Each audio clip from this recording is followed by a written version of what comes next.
Hello नमस्कार दोस्तों, मैं सैफ सौरभ आप लोगों के सामने एक वीडियो लेके आया हूँ। आशा करता हूँ कि आप लोगों को हमारी वीडियो पसंद आए। तो दोस्तों आज मैं आप लोगों से एक बात कहना चाहता हूँ कि बहुत सारे सीनियर लोग होते हैं ना कि जो मैनेजमेंट बना ही नहीं पाते हैं, और जो नीचे वाला स्टाफ आता है उनके पास एक दूसरे की चुगली एक दूसरे की बुराई लेके आते हैं और उनकी टांग खींचना चालू कर देते हैं जूनियर स्टाफ की। मैनेजमेंट को बनाओ, मैनेजमेंट बनाओगे तभी सक्सेसफुल होगा। और जो लोग ना मतलब कि मैनेजमेंट का काम होता है सेल को बनाना, सेल को लाना, गेस्टों को लीड करना, वो चीज़ें नहीं करेंगे।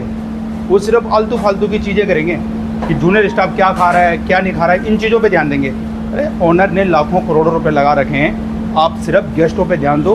गेस्ट हमेशा भगवान का रूप होता है, उसे इस तरह से गेस्टों को इस तरह से उनको खाना खिलाओ, इस तरह से रीड करो जैसे भगवान को एक लीड किया जाता है। भगवान की पूजा करते हैं ना, मंदिर में जाते हैं ना कुछ वहाँ मांगते हैं, ठीक है। तो उसी तरह से गेस्ट अपने लिए भगवान का रूप है। और मैनेजमेंट बहुत अच्छे से चलाना चाहिए कि हर किसी को पता होना चाहिए। हर कोई भी आए, नया स्टाफ या कोई भी अगर आपके होटल हो या रेस्टोरेंट हो या ढाबा हो, कोई भी वहाँ पे आए तो उन्हें लगे करके कि यार यहाँ का मैनेजमेंट बहुत अच्छा है। तो मैनेजमेंट हमेशा अच्छा होना चाहिए और नई नई स्किल होनी चाहिए। डेली टू डे स्पेशल डिशें निकालो, नए नए डिश निकालोगे। बहुत सारे होते हैं जो कि मालिकों के सामने कि सर ये वो, अरे ये काम नहीं होता है, गेस्टों के लिए काम होता है। आप अगर गेस्ट के लिए काम करोगे ना तो आपकी ओनर आपकी इज्जत करेगा, और आप ओनर के लिए काम करोगे तो ओनर कभी आपकी इज्जत नहीं करेगा। वो सिर्फ आपको इस्तेमाल करेगा, जब तक देखिएगा चल रहा है तब तक चलाएगा, नहीं तो दूसरे दिन आपको जॉब से हटा देगा। बहुत सारे शेफ और बहुत सारे मैनेजमेंट लोग ना इसी तरह से निकले हैं, करके छोड़ के चल गए। मालिक ओनर भगा देता है क्योंकि वो गेस्टों के लिए काम नहीं करते, गेस्ट नहीं चलती, प्रॉपर्टी रन ऑफ नहीं होती, प्रॉपर्टी चलती नहीं है। तो प्रॉपर्टी को अगर चलाना है और एक अच्छे उस पर काम करना है तो प्लीज़ आप चमचागिरी छोड़ दें और एक दूसरे की बुराई करना छोड़ दो और गेस्टों के लिए काम करो। ओनर के लिए कभी काम मत करो, अपने लिए काम करो, अपना समझ के काम करो। कहीं पर भी अगर आप काम कर रहे हो तो अपना समझ के काम करो। लाइफ में कहीं भी काम करो, चाहे ढाबा हो, रेडी हो, कुछ भी हो, रेस्टोरेंट हो, होटल हो, अपना समझ के काम करो और हमेशा अपने लिए ही सोचो। ये नहीं कि तुम किसी और के लिए।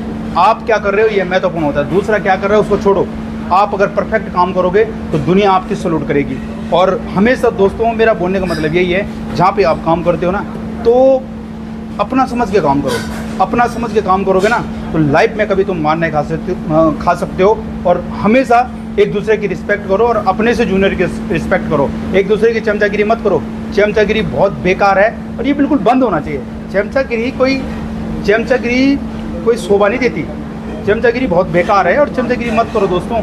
चमचागिरी ऐसा वर्ल्ड है ना कि कल की डेट में तुम्हारे पास कोई दिक्कत हो, कोई प्रॉब्लम हो ना तो कोई तुम्हारा साथ नहीं देगा। सब बोलेंगे, गाली बकेंगे आपको करके कि आप चमचागिरी कर रहे हो, एक दूसरे की टांग खींच रहे हो, एक दूसरे की बुराई कर रहे हो। अरे एक दूसरे की हेल्प करो, उसे काम नहीं आ रहा उसे काम सिखाओ। कोई अच्छा अगर कोई जूनियर स्टाफ आपके पास आ रहा है तो उसे अगर काम आता तो तुम्हारे पास जूनियर स्टाफ में क्यों आता, सीनियर पोस्ट पे नहीं आता। उसे काम सिखाओ, उसको काम को नॉलेज दो ताकि वो तुम्हें आगे जाके बोले और आगे जाके समझाए करके कि हाँ यार काम क्या होता है, काम की स्किल क्या होती है। तो थैंक यू सो मच दोस्तों, मिलते हैं फिर किसी और वीडियो के साथ नई एनर्जी के साथ। और चमचागिरी बिल्कुल बंद होनी चाहिए दोस्तों। चमचागिरी बहुत बेकार है और गेस्टों के लिए काम करो, चमचागिरी मत करो। थैंक यू सो मच दोस्तों।